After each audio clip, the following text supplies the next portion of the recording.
साल 1952 देश का पहला लोकसभा चुनाव, पहला आम चुनाव। इस चुनाव में बाबा साहेब डॉक्टर भीमराव अंबेडकर अपने ही पूर्व पीए नारायण काजरोलकर से हार जाते हैं चुनाव। और चुनाव जीतने के बाद नारायण काजरोलकर बाबा साहेब से मिलने जाते हैं और अपनी खुशी जाहिर करते हैं। बाबा साहेब भी उन्हें चाय पिलाते हैं और पूछते हैं कि तो बताओ काजरोलकर, तुम चुनाव जीत गए हो, अब क्या करोगे, तुम्हारा कार्य क्या क्या होगा। काजरोलकर का जवाब सुनकर बाबा साहेब हंसने लगे। आखिर चुनाव के बाद बाबा साहेब डॉक्टर भीमराव अंबेडकर और उनके पूर्व पीए नारायण काजरोलकर के बीच क्या बातचीत हुई और बाबा साहेब ने नारायण काजरोलकर जैसे नेताओं को अपने सबसे करीबी नानक चंद्रतु जी से क्या कहा था, ये आज के इस वीडियो में हम आपको बताएंगे। और ये बात आपको जाननी चाहिए, ये इसलिए भी जरूरी है कि आज की राजनीति के परिप्रेक्ष्य में भी आप समझ सकें। 26 जनवरी 1950 को देश में संविधान लागू हुआ। बाबा साहेब डॉक्टर भीमराव अंबेडकर नेहरू मंत्रिमंडल में आजाद भारत के पहले कानून मंत्री बने।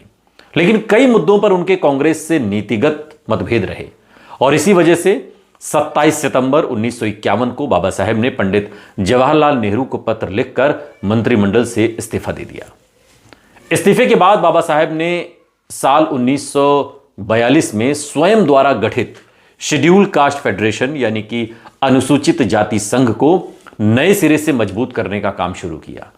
और इसी बीच देश में पहले आम चुनाव की घोषणा हो जाती है। पहले लोकसभा चुनाव में बाबा साहेब डॉक्टर भीमराव अंबेडकर ने शेड्यूल कास्ट फेडरेशन के बैनर तले 35 उम्मीदवार खड़े किए। स्वयं बाबा साहेब डॉक्टर भीमराव अंबेडकर भी चुनाव मैदान में उतरे, लेकिन जब नतीजे आए तो ये नतीजे बेहद चौंकाने वाले थे। बाबा साहेब मुंबई उत्तरी मुंबई सीट से चुनाव लड़ रहे थे, लेकिन वो चुनाव हार गए और इसी सीट से कांग्रेस उम्मीदवार नारायण काजरोलकर चुनाव जीते।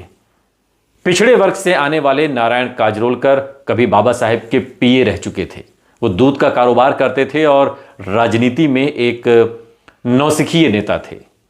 कांग्रेस ने साजिश के तहत यह आरोप लगा था तब कि बाबा साहेब के सामने उनके ही पूर्व पीए को चुनाव मैदान में उतारा। और इतना ही नहीं, पंडित जवाहरलाल नेहरू ने अपनी लोकप्रियता की लहर का पूरा लाभ कांग्रेस उम्मीदवार काजरोलकर को दिलवाया। नेहरू स्वयं 2 बार इस लोकसभा क्षेत्र में कांग्रेस प्रत्याशी के चुनाव के प्रचार के लिए पहुंचे थे।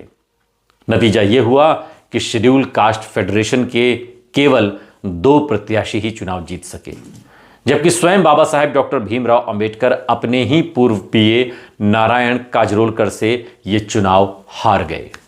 चुनाव जीतने के बाद नारायण काजरोलकर बाबा साहेब से मिलने पहुंचे और मुस्कुराते हुए बोले कि साहब, आज मैं चुनाव जीत गया हूं, मुझे वास्तव में बहुत खुशी हो रही है।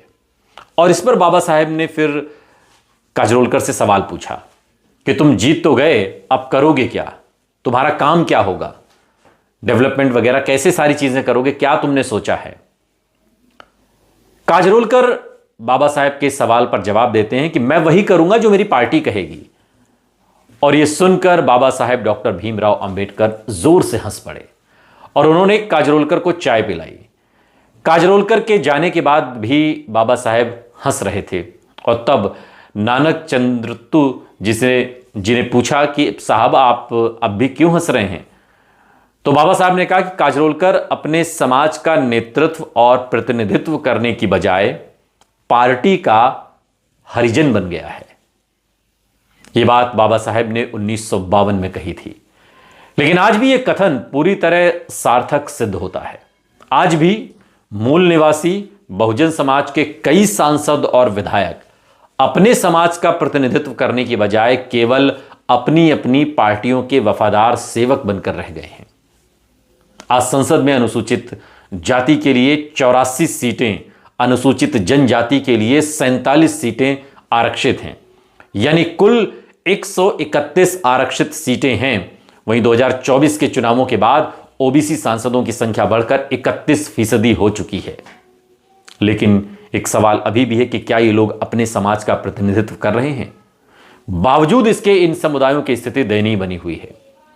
और वहीं ओबीसी व्यक्ति को जिस तरीके से या दलित समाज के व्यक्ति को या पिछड़े लोगों को जिस तरीके से बातें कही जाती हैं, जिस तरीके से उनके ऊपर राजनीति में छीटाकशी होती है, कई बार ऐसा देखा जाता है कि उन मुद्दों को उठाया नहीं जाता।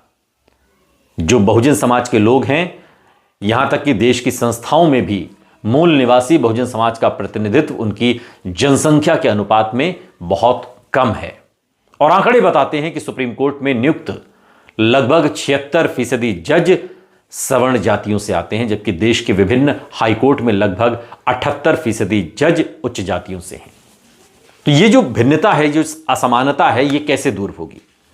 और इन सभी मुद्दों पर सांसद विधायक आवाज नहीं उठाते, क्योंकि वो आपके नेता नहीं हैं, बल्कि पार्टियों के वफादार सेवक बन चुके हैं। और ये बात बाबा साहेब ने 1952 में कही थी और आज भी यही सत्य है।